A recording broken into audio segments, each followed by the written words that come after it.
Ready to launch. So thank you again for coming. And again, as we're going through the evening, feel free to get up and get yourself some more food or some more pastries, pan dulce, and so on. And greetings to everybody at home on live stream. Sorry, no pan dulce for you. You're going to need to go get it at the local bakery.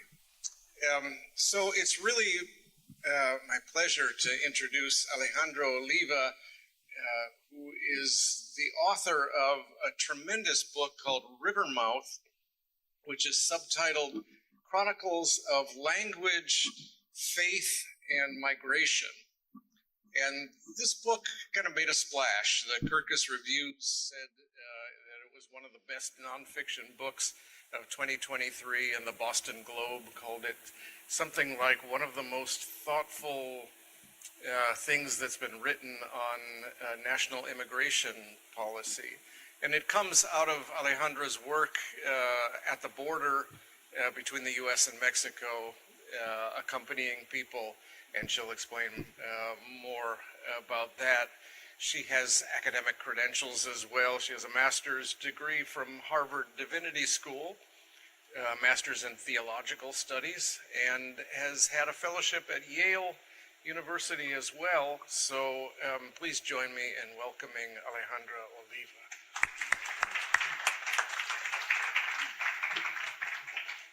Thank you so much for that incredible introduction. Thank you so much to everyone who's here tonight, and to all the incredible Tepeyac students that I had a little cafecito with earlier. This is such a great community that you guys have here, and I'm so lucky to have been invited here tonight. I am so glad to be here today to talk about the way that faith and food, community and conversation can be salvific forces in a time that feels apocalyptic. Today, I was meant to talk a little bit about the border and about what it means to be active in border work. I think that's still obviously a conversation to have, but there's also a saying in immigration justice circles that says that the border is everywhere. To me, this means that the mechanics, the machinery of border enforcement and border maintenance are everywhere. If we want to think about the border as being contained to one place, often the geography of like the literal U.S. Mexico border, which is 1,500 miles away from us tonight, we are actually missing a lot of what the border is and how it's maintained. Many of you will be familiar with the ways that it is being maintained here and now. And I want to take a moment to pause and recognize that maintenance and to call it out as being violent. I want to do this not to be frightening or to put despair at the center of our conversation today, but because there is power in naming things as they are, in understanding clearly the problem so we can begin to address it. So, Chicago is currently being occupied by federal agents who are violating not only the laws of morality, of decency, of humanity, but the laws of this country to kidnap our neighbors, our family members, people in our communities. They have arrested the very young and the very old, the healthy and the sick. Most of the people they have arrested are poor. Most of the people that they have arrested are brown. They have been arrested because they are brown. These federal agents are arresting people with the explicit instruction, approval, and encouragement of the government under the cover of the very laws that they are violating. The harm they are doing goes well beyond the individuals that they have taken. Classrooms and doctors' offices, storefronts and restaurants are empty because people are afraid to leave their homes. Chicagoans are sitting in detention centers across the United States without access to clean water, healthy food, or adequate medical care. A process that, even if they are released and returned to their families today, will leave many of them permanently disabled. Families are being separated. Parents and children, husbands and wives are losing track of each other amid widespread violence and government incompetence. Those protesting the change are also being subjected to militarized violence. Priests pepper sprayed mid-prayer, protesters thrown to the ground and knelt on by armed men, targeted by police batons and rubber bullets. Again, I say this not to begin in fear, but to begin in clarity. These are the forces arrayed against us. This is what is our task to dismantle. We have been told that this violence is necessary to shore up our borders. What does this mean? Why are we told these borders matter? We are told that these borders matter because immigrants are a threat to our resources. When our fridges are empty because groceries are expensive, when we can't find a job that pays us enough to fill that fridge, when we can't find cheap apartments to house ourselves, we are told that this is the fault of the immigrant. We are frightened with scarcity and presented with a solution to that fear. A solution that involves the elimination and the disappearance of the people perceived as threats. These people, in actuality, who are facing the same expensive groceries, the same low-paying jobs as the rest of us, often without additional protections because of their undocumented status. In short, we are being lied to, being told to blame people who, in this situation, are blameless. And it's up to us. Right answer, no one way to respond, but I also know that just living through this, like being alive in the world today and waking up and looking at the news, is enough to fill you with despair and anger and sadness and make it hard to know where to even start. So, for lack of better, more comprehensive answers, I'm going to start with the person I know best and the journey I know best, which is my own, and how I started doing this work, and we can go from there. At the very beginning of the first Trump administration, I was fresh out of college. I was 22, and I started volunteering with the an organization that began as a resurgence of the sanctuary movement of the 80s. Like the original sanctuary movement, the New Sanctuary Coalition began as a group of religious folks called to use the spiritual and logistical resources of their churches to help migrants. When the movement began in Tucson, that often meant picking people up in the desert, sheltering them in churches overnight, helping them get to wherever they were going. By the 2010s in New York, which is where I met up with them, it meant accompaniment, standing alongside people during ICE check-ins and court dates, and helping them file legal documents to try to get asylum. I largely volunteered at this clinic, translating for people as they went through the harrowing process of applying for asylum. Doing this work made me feel useful. I could take this language that my parents had given me during my childhood, which was one of safety and comfort and happiness, and use it to help other people access that same sense of safety. I also learned a lot, not just in the broad strokes of a news report, but in the granular specifics of individual stories, how people responded and reacted to telling those stories.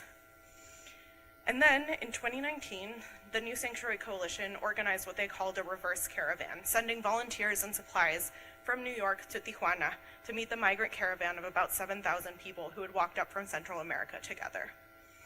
By then, I was a student in divinity school and had moved away from New York, but I was still in touch with the experts and organizers at New Sanctuary. I talked my way into a reimbursement grant from the school, packed my bags, and headed to the border. Before arriving, I thought I knew what I'd find in Tijuana. I was prepared to be useful, prepared to bear witness, because that was what you did when the world broke down, or rather, when it pointed to its own brokenness.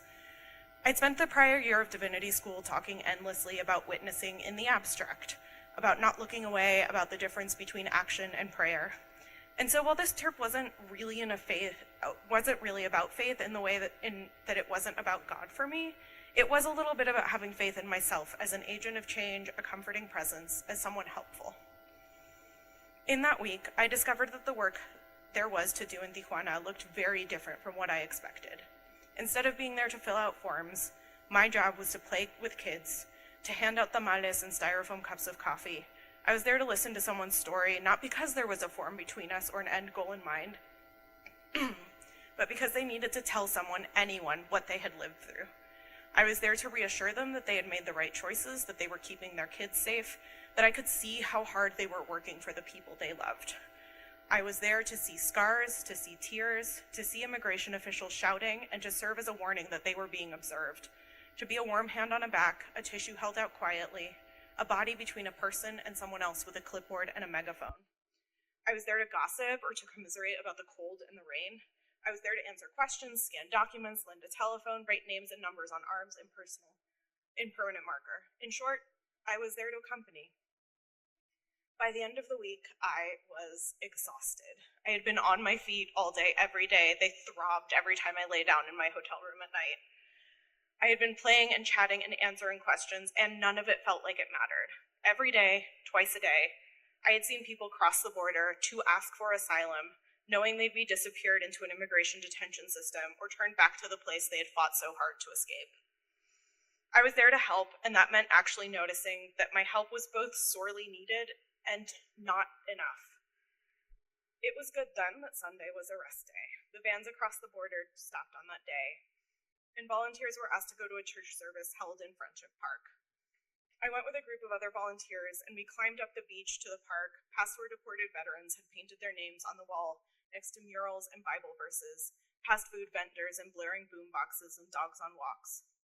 In a lot of ways, it was an ordinary ecumenical church service, like the kind I went to as a kid. There were prayers, announcements, and a young guy with a guitar leading visitors in song. In other ways, it wasn't just another service. We were outside where the wind whipped everyone's hair and carried the sounds of our voices over the Pacific. And looming over us was the wall, sliding down the hill and into the ocean, 50 feet out, where it disappeared beneath the waves. Through its slats and razor wire, we could see another sermon, this one in English. On our side, we sang Spanish versions of the hymns I had known since I was a kid, songs that brought with them a powerful nostalgia as I stared at a cross painted on the wall and a tablecloth card table set with bread and wine on it in a chalice. While regular church services sometimes feel to me like uneasy compromises between the human and the divine, the beauty of the Eucharist feels uncomplicated. It's about sanctifying the regular, life-sustaining ritual of a meal, calling attention to a God who is present not only in this bread and this wine, but also everywhere in a world bright and buzzing with grace. In his book, The Theology of Food, Friar Ángel Méndez Montoya describes the Eucharist as the incarnation undertaking, quote, a more radical form of self-giving by becoming food itself, with the purpose of incorporating humanity into Christ's body. He makes of the Eucharist a banquet, at once divine and embodied, sits the celebrants around one long table. In his book, he uses mole as a central metaphor for an elementary theology, a theology of food. Mole is collaborative and delightfully hybridized, laborious and delicious, almost impossibly complex in its flavors. I love mole, but I only make it once a year. I try to carve a set of days away sometime between Christmas and New Year to toast the chiles and the nuts and the spices, to grind everything up and push it endlessly through sieves. By the end, I have a sauce so shimmery, smooth, and velvety that it seems impossible that it was ever made up of disparate parts. And I drape it over chicken or tuck it into tamales, ideally both. Mole is a special occasion food, a food that insists on a moment of pause, of reflection, something too rich to be mindlessly consumed. This is why I love to share it with friends, loved ones, to gather people around the table. My favorite way to officially cement a friendship is to have someone over, sit them down at my table, and feed them something that I've made with my own hands. It's not just about the food. I'll go through and clean my whole house, set the table, light some candles, make the mole, and not the workaday weeknight dinner. This is a form of care, but one that goes beyond the practical and attempts to understand and feed a person entire. When I cook for someone, especially in my house, it's a matter of nourishing their bodies as well as providing a little something for the soul too. Spirit and flesh, and a nod towards the beauty that sustains them both. Cooking for others, in other words, is about meeting their hunger and its limits where it lies. The dinner table is one of the first places where we learn what it means to be in community. We share a table, serving platters, and the food on them. The meal we are eating was either prepared to match our tastes, preferences, and allergies, or it's something we must negotiate with our host in the moment of filling our plates. We serve our portions with an eye to everyone else around the table. Have you gotten enough of these potatoes, or can I finish them off? Do you need me to pass you the green beans? Or we keep a running internal commentary in our heads as we serve ourselves. Can I pick around these tomatoes as I serve myself the salad? Will my host be offended if I don't take some of the rice? Eating in a group is never just about yourself and your tastes. It's a balance between you and the people you break bread with. It's a delicate negotiation that can bring in differences in culture and race and age and gender. A negotiation that forces us, even at a bountifully spread table, to contend with finite resources and how we allocate them. Just as in preparing a meal for them, eating alongside people brings me into close contact with others, their needs and desires, and brings me into collaboration to meet them and my own. In her book, Small Fires, An Epic in the Kitchen, Rebecca May Johnson writes dazzlingly about this interplay of desire and need, restriction and plenty, from the point of view of a home cook like me who is preparing a meal for you. The you she writes about is at once a specific you. There are times where we learn little snatches of biography or preference, contours of singularity, and a general you, which she describes with words borrowed from the poet Anne Boyer. That you, which is every beloved, which constitutes itself across difference and species and the whole of life. You is eros and caritas all mixed up in a word. It is also the stranger who any of us might be.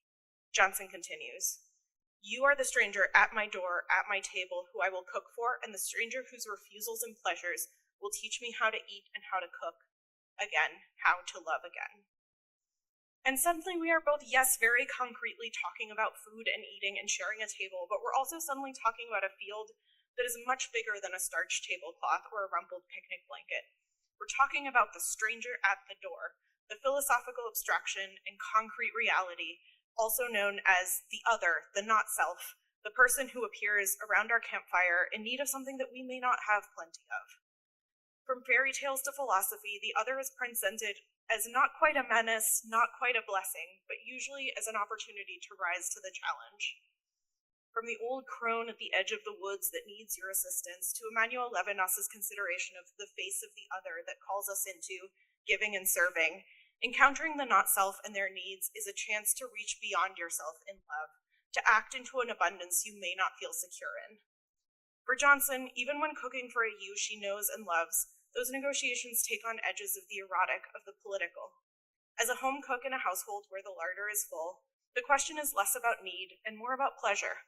Erotic in desiring to fulfill a desire, feeding on feeding another, finding pleasure in giving it, political in the same way that Judith Butler specifies the erotic as political, as a state of being that pulls you outside of yourself, that makes plain the ties between you and another. This is easy to do and consider when I'm cooking for my husband, for my friends, for people that I know and love. I can meet their needs because I understand what the depth of them is. I know what is required of me. I know the ties between myself and the others around my table. It does not take the erotic or the political to make them plain or put us into relationship with one another. In short, I already love these people in a way that goes beyond a kind of general love to all mankind blanket statement. I love them for their specifics, for their tastes and distastes, for the desires and needs they bring me to fill. However, this gets a little more complicated the farther out from your own kitchen you go, as you're called into a different kind of love for people you've never met. I spend a great deal of time thinking about this stranger at the door you, particularly about what we, even if, as Boyer also says, that we is a shaky and nascent and sometimes wavering collectivity, owe to you, in my case specifically defined as the migrants from around the world who arrive at our southern borders seeking refuge or better jobs or a different way of living that's free of fear. What do we owe the people who have been here for years living without legal documents? What do they owe us? Walking around Chicago has taken on a different tenor this year. ICE is hyper-visible, and meanwhile, immigrants themselves have gone missing from church pews and classrooms, hospitals and stores and restaurants. In his memoir, Children of the Land, the poet Marcelo Hernandez Castillo writes, "When I came undocumented into the United States, I crossed into a threshold of invisibility. Every act of living became an act of trying to remain visible. I was negotiating a simultaneous absence and presence that was begun by the act of my displacement. Undocumented people must both occupy space in the world to make a living, to live, and also not. Avoiding undue attention is a survival strategy, a way to keep ICE agents away from the door for just a little bit longer." From 2011 until a few months ago, many of the places people went to make themselves visible were protected from the incursion of immigration enforcement agents. The Obama-era sensitive location memos prevented ICE from arresting people at places of worship, schools, hospitals, and during demonstrations. Places where people go to talk to God and to embody their connections with each other in the divine, where they can imagine futures for themselves, where their bodies might be healed of pain, where they might come together with their wider communities to protest injustices against themselves and others. None of these institutions or practices is perfect. Each of them has its own failures, its own ways in which it is beholden to the greater systems of power. But for nearly 15 years, each was also a rare haven for people. Trump's abrupt and cruel cancellation of the policy has led, in part, to Chicago's quiet pews and empty classrooms. This erasure is precisely what the government wants to bring about during these raids. Their goal is not just to terrify migrants in our neighborhoods, churches, healthcare centers, and schools, but to separate them from these institutions. The administration wants migrants to be so afraid of living their regular lives that they give them up preemptively, rendering themselves invisible for their own survival. As for the rest of us, people who love our neighbors, even the sort you just sort of nod at from down the street, it's up to us to make ourselves visible, to take to the streets and protest, to safely intervene in and document ICE activity, to educate ourselves about our rights and how to protect others, to watch kids and share meals, to go a little farther than the head nod, to make other spaces of protection and security outside of our institutions. In cultures that live in inhospitable lands, whether the desert dwellers of today's Sahara or the ancient Greeks, the art of welcoming the stranger has been elevated to a moral imperative. When the thing that lies outside the warming glow of your hearth fire is death and hunger, you open your doors, water down the stew a bit, or bulk it up with rice. From Greek mythology to the Bible, our oldest texts fairly ring with a version of welcoming the stranger that is entangled with ideas of love, care, and compassion, with gods and kings and angels in the guise of those who need shelter or food. Our responsibility to ourselves, to our communities, have their foundations in something other than circling the wagons, shutting the doors. We owe each other the means for survival, the fat of the land, not because the other might be divine, but because we all are. When the land is inhospitable, we must be the opposite. In many ways, we are living right now in an inhospitable land. Resources feel scarce and precarious. The bits of solidity we are able to carve out for ourselves feel hard-won and ephemeral, if we really stop to think about them. And yet, I have the ability to create a feast, set a table for many, make meals to express my love for the people in my life. That ability comes, in turn, with an obligation. I have the obligation, the responsibility to figure out how to extend my table, to welcome other people to sit around it, not just to share in what I have, but to figure out the ways in which their needs, hungers, and desires are different from my own, and find ways to sit with them at the table anyway. Let us become the Eucharistic banquet in the shadow of the border wall, a spot of plenty amid its opposite. Thank you.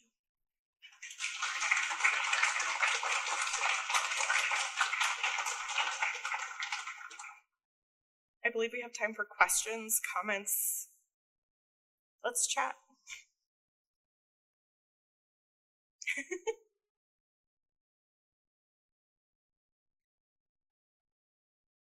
Yes. You're good.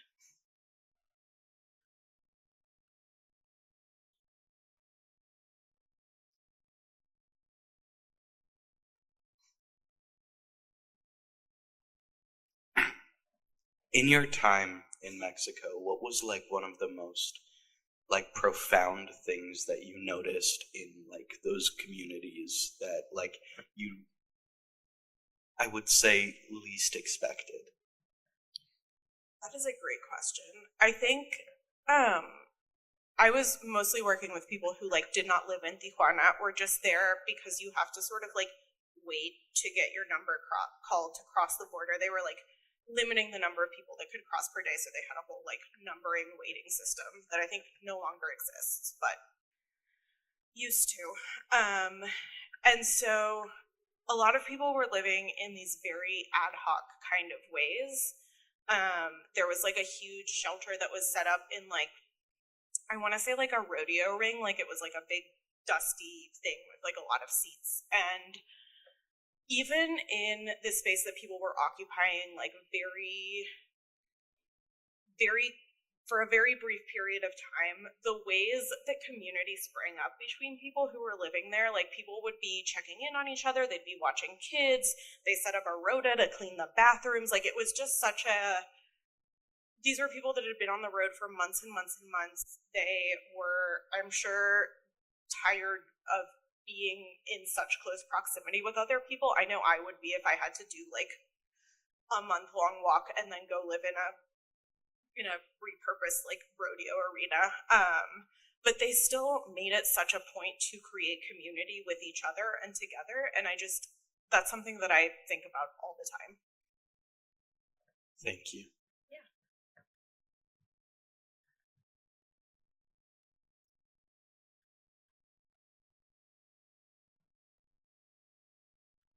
I'm also glad to talk about, I feel like my speech was very abstract and nice in that way, but I'm also really happy to talk about like specific orgs here in Chicago, places to volunteer, things like that. Like I do a little bit of it all, so.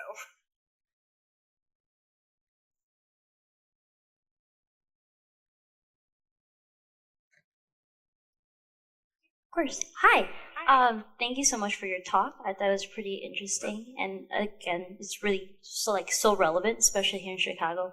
My question for you is regarding the role of like priests who are actually showing up to protest. I don't know if you heard about the detention center here in outside in Broadview, Yeah. and how there's like organizations who are going out there with priests and like church organizations who really want to like spread the sacraments to those who are being detained in Broadview, but are being just denied to do that. And I guess my question is like, what do you think of that? What do you think of just like law enforcement preventing priests or like, you know, like people of faith from sharing the sacraments to those who really need it in like these, like those who are being detained? Yeah, I mean, I think it's unquestionably wrong, and that actually gets at a really interesting. I did not know that they had been trying to go in and give the sacraments. I just knew that they were there sort of protesting. I think there's a very important role that people who are like visually investments can play in protests, particularly as just like, this is a person who has devoted their life to a very particular thing, who is like dedicated to principles of nonviolence, of goodness, of charity, and like, what does it mean when the government is pepper spraying that person? It's a very, very specific, horrifying message. And so I think even just being outside of Broadview is like a very specific role. I think I have worked with other organizations that really, I don't want to say like take advantage of the fact, but like use strategically the fact that very often priests are some of the few people who are allowed to go into detention centers. I hadn't realized that that had stopped recently. That's really horrifying to hear. But I used to volunteer with the Boston Immigration Justice Accompaniment Network, and they would send priests in to detention centers in and around Boston to kind of see like, hey, does anybody here want accompaniment during their court date coming up? Like, who is looking for folks to be there? And they would not only like get the comfort of speaking one-on-one to a priest, of getting sacraments, of having that spiritual comfort, but also were connected with this like wider group of volunteers outside who would, I used to go and show up and do court observation, which is just like literally sitting there and watching the court cases happen. And, you know, I would see judges who would give lower bonds to people who were, because they knew that they had a whole bunch of people like keeping eyes on them. And so I think that clergy has such an important role to play throughout this, and I'm absolutely horrified to hear that they're not being allowed in to Broadview. Alejandra, thank you so much for your awesome work. So it means a lot for many people. Thank you so much.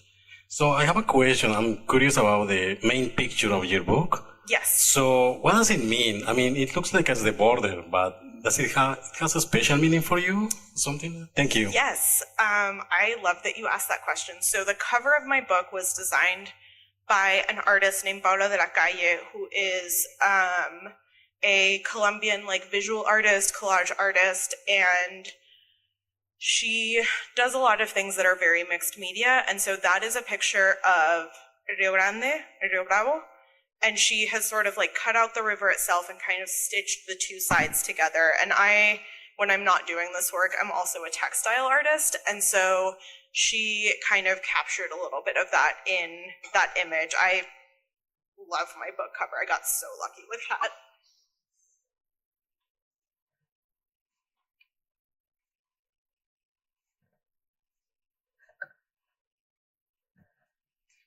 Hi. I have been here only for a year in United States, and I'm not very aware of the policy changes that has happened over the last few months. but I do see news every single day, almost every other day, that's related to how my life as an international student is going to be more difficult. But if you could shed some light and make me aware of what policy changes has happened that is making it difficult for everyone, because I know what's happening for my personal case, but I don't know about what's happening with all the communities and everything. That is such a good question, and the answer is a lot of policy changes, but I'm going to just cover like a couple of like quick ones.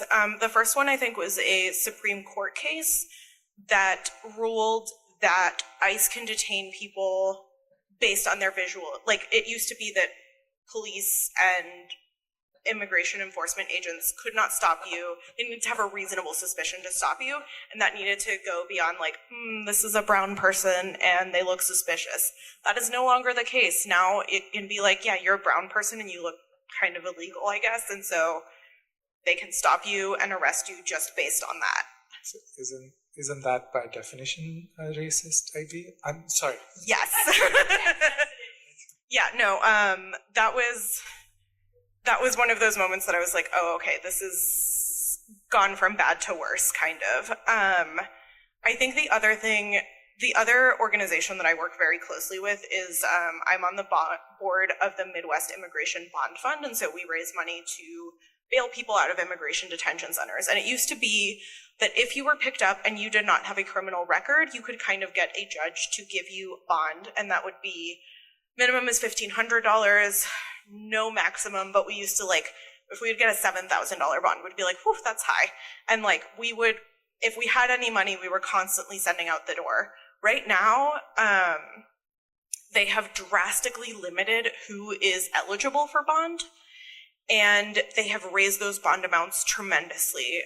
This week we have paid out a $25,000 bond, which we're really lucky to be able to do because the community support has kind of risen along with bond rates. But it is becoming a lot harder to get people out of immigration detention, where before there was kind of a system and a process where most people could be bailed out. That is no longer the case. And so we're seeing higher numbers of people in detention.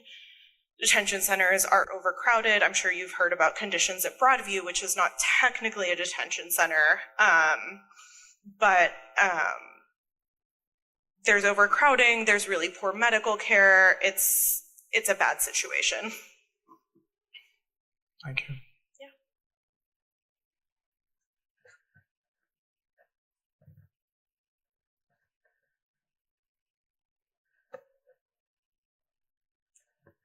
So Alejandra, thank you.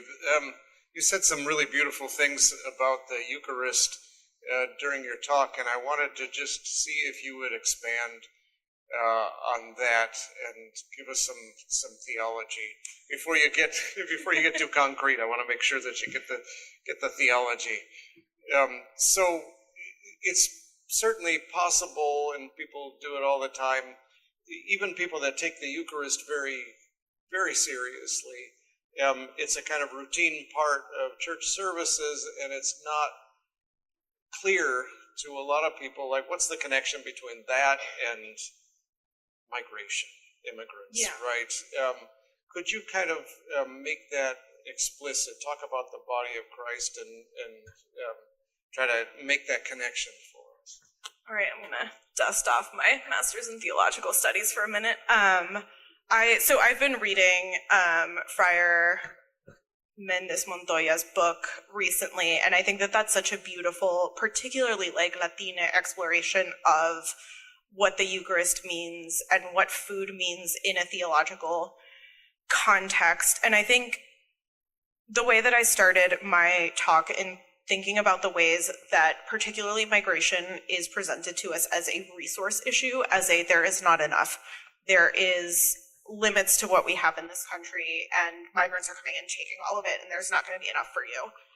And I think that the Eucharist really reminds us that there is plenty, there is abundance, there is wholeness and fullness available to us, and it is a matter of sort of reaching into that or thinking in that mode rather than one of scarcity and limits, if that makes sense. I also think that the particular quote that I had from him, where it was, the incarnation, like, is, I'm going to pull it up, sorry.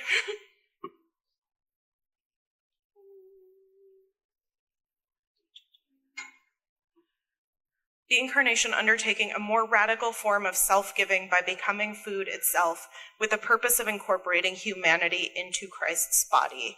And I think that the Eucharist also kind of pulls on this idea of all of us being part of Christ's body, all of us being part of this sacramental family, this sort of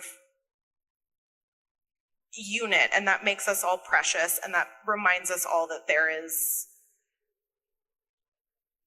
sort of beauty and holiness in our relationships to one another as well as our relationships to Christ.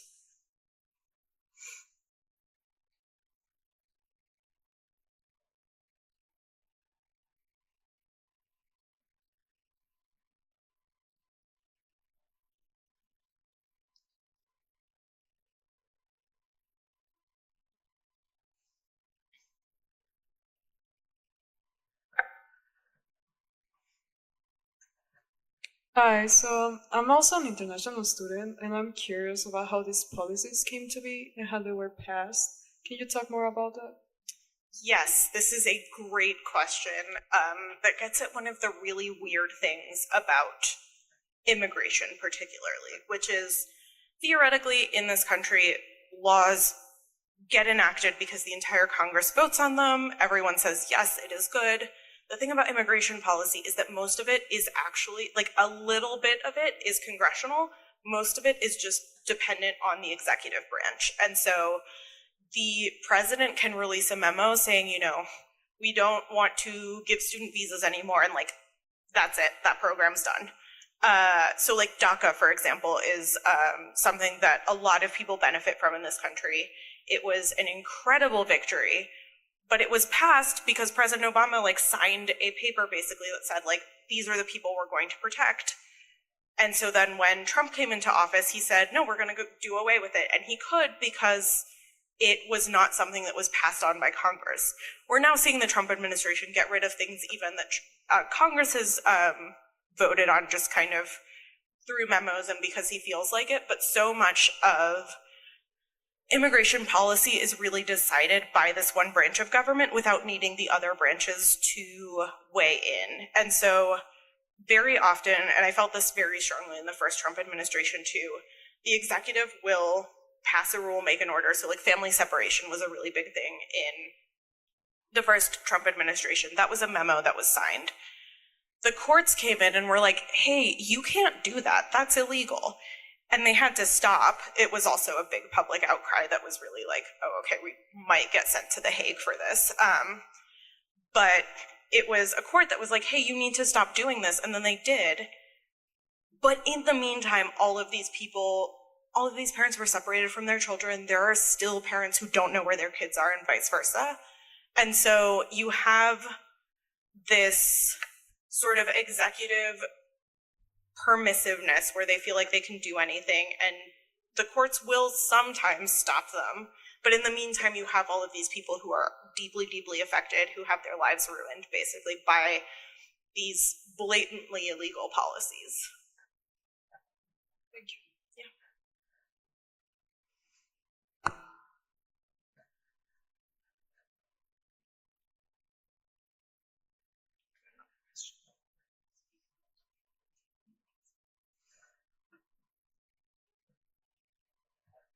So, this could be my own sole experience, but I have seen a lot in media that sort of this human rights crisis that is happening right now in the journalism world isn't really being as well represented as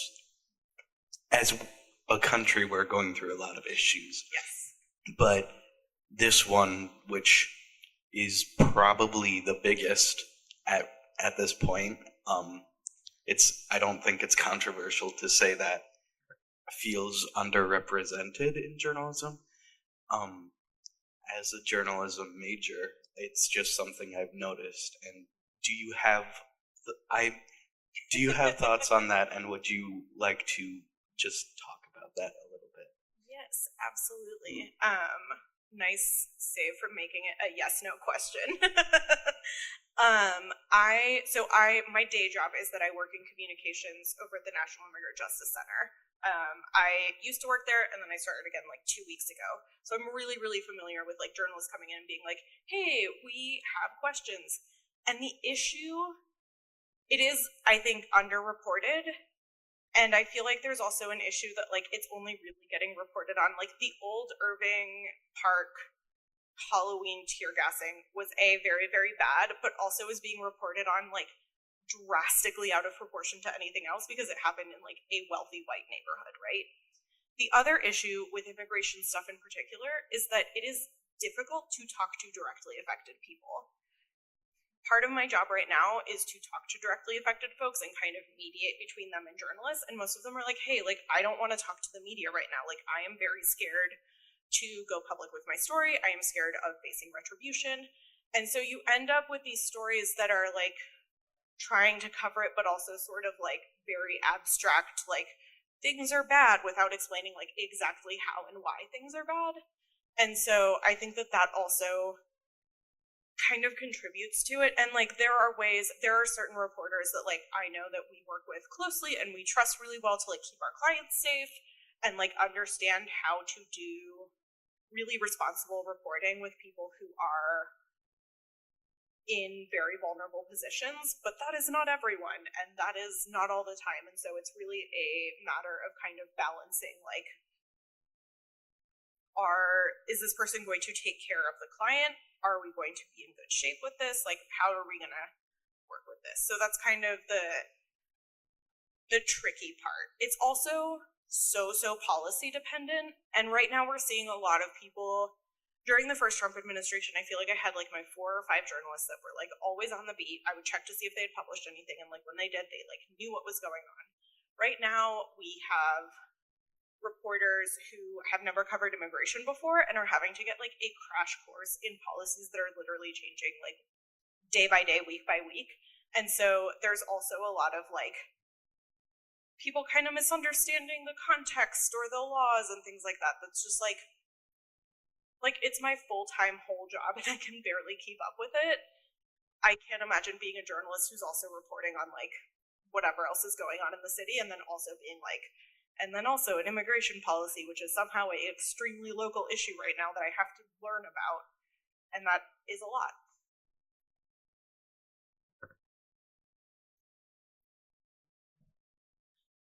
Hi, thank you so much for your talk. You mentioned it's your full-time job and it's hard for you to keep up. Yes.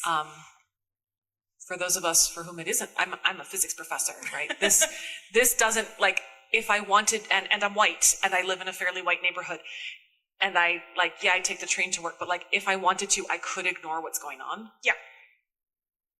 And I also don't have a lot of capacity outside of what is currently happening. So I guess one question that I have is like, what's the low-hanging fruit for people who can't devote a lot of time, but really care about what's happening? I think there are some excellent local reporting resources, particularly right here in Chicago. I am a Block Club subscriber, and they have been so good about being like, this is what's going on here, this is how neighbors are coming together, and that's very like, here's what's going on in the future, is maybe a thing that's happening in your neighborhood that you can go to. And I really like them. The other one is Borderless Magazine, which is just about immigration in Chicago, the whole publication. They are really, really great at just kind of doing deeper dive stories, going a little bit farther, but they're also, like, again, very small independent newsroom that is doing a lot of really great work. And so I think as far as like keeping up with things, those are the spots. Also, depending on your neighborhood, there is probably an organization that is doing stuff. I am a part of, or I have done volunteer work before with OCAD, which is Organized Communities Against Deportation. And if you're on their volunteer list, they'll be like, hey, we need people to show up to this rally, or this is the thing you need to call people about. I would also recommend getting on ICER's emailing list. That's sorry, that's Illinois Coalition for Immigrant and Refugee Rights, and they are the ones who are running the hotline, the ICE citing hotline. But like, for example, I've gotten a couple texts over the last few weeks from them asking me to call my state rep. And like, yeah, that's something I'm happy to do, and is a very easy, like, I'll pick up the phone and do that right now.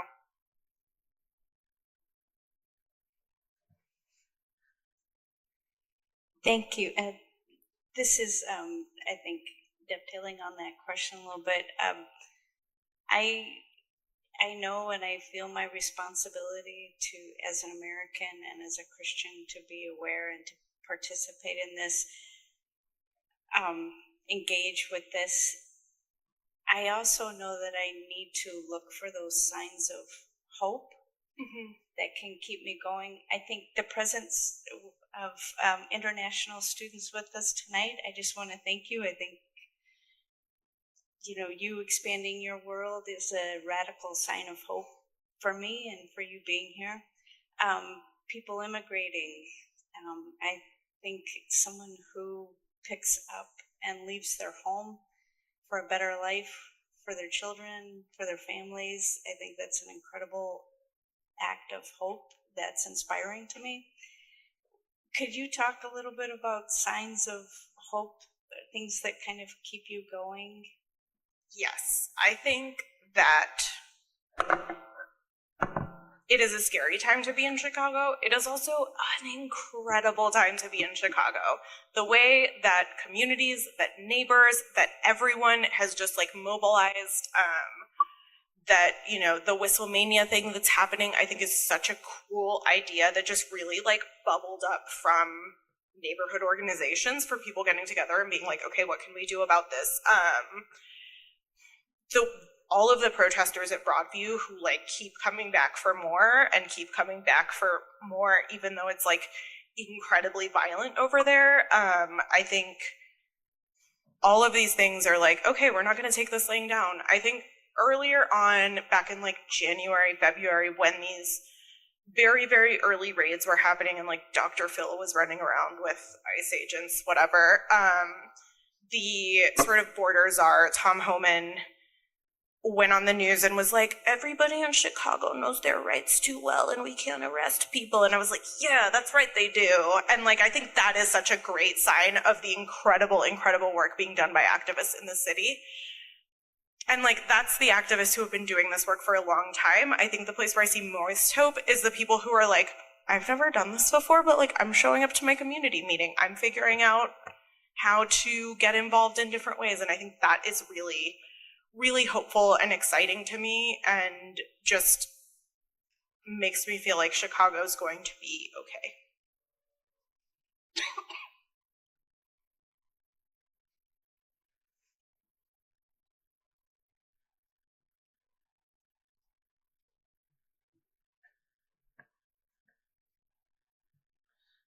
That feels like a really beautiful note to end on. Thank you so much, Alejandra, for bringing us inspiration and hope. Please join me in thanking Alejandra.